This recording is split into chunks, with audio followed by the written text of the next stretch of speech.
একেবারে কচি কাচাদের সঙ্গে নিজস্বী তুলছেন দেব।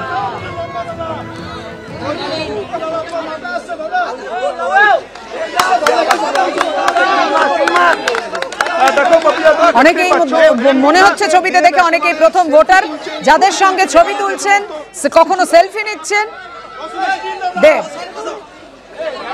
একেবারে খোশ মেজাজে দেখা যাচ্ছে দেবকে। সৌমিত্র, তুমি দেখতেই পাচ্ছ পাপিয়া, এই যে আজকের যে ভোটের দিনের আজকের যে ছবি, এই ছবিটা একেবারে অন্য ছবি। এই ছবিটা যেন কথা বলছে। পাপিয়া, তুমি দেখো চাউলি শীতলা নন্দ প্রাথমিক বিদ্যালয়, এখানে দেব যখন এসেছেন, প্রচুর এখানে যারা মহিলা রয়েছেন, যারা অল্প বয়সী যারা বাচ্চা রয়েছেন, যারা পুরুষ রয়েছেন, সকলে একেবারে দেবকে ঘিরে ধরেছে।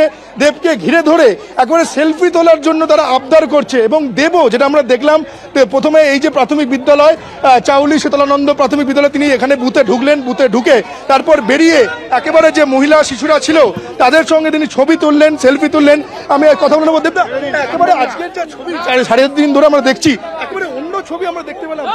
বাচ্চাদের সঙ্গে বসে গেলে ভোটার মানে জীবনে ফার্স্ট টাইম ভোট দেওয়াটা একটা যে কোনো উৎসবের থেকে কম না। মানে 18 হওয়া এবং প্রথমবার দেশের গণতান্ত্রিককে অধিকার নেওয়া, যে আমিও ভোট দিয়ে আমার প্রধানমন্ত্রী বা আমি আমার প্রার্থীকে দিল্লি পাঠাবো, যে কি বলবো, এটা যে একটা কন্ট্রিবিউশন টু দ্য নেশন, এটা একটা খুব ইম্পর্টেন্ট একটা মুহূর্ত।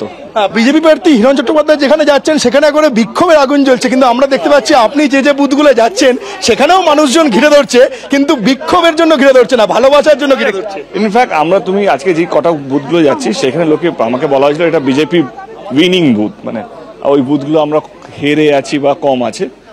কিন্তু তুমি তো সব জায়গায় যাচ্ছ, মানুষ যেভাবে ভালোবাসছে, কোনো বিক্ষোভ নেই, কোনো জয় শ্রীরামের স্লোগান নেই, কিচ্ছু নেই। মানুষ আসছে, হাত মেলাচ্ছে, কথা বলছে, এবং আমি সবার সাথে কথা বলছি। এইটাই তো রাজনীতি হওয়া উচিত। এইটাই তো আমি গত 10 বছর ধরে করছি, যেটা তোমরা সৌজন্য বলো। একটা উল্টো পাল্টা অনেকগুলো ইনসিডেন্ট আসছে। আজকে আমরা যাবো, একটু পরে হসপিটাল যাবো, আমাদের একটা কর্মীর মাথা ফাটিয়ে দিয়েছে, তো আমরা হসপিটালে যাচ্ছি এখন। কিন্তু আমি ইমিডিয়েটলি ফোন করে তখন বললাম কেউ পাল্টা করবে না, আমরা শান্তিপূর্ণভাবে ভোটটা চাই। মানুষকে ভয় দেখিয়ে এইভাবে যদি ভাবে কে ভোট লুট করা যাবে, আমরা সেইটা পক্ষে নয়।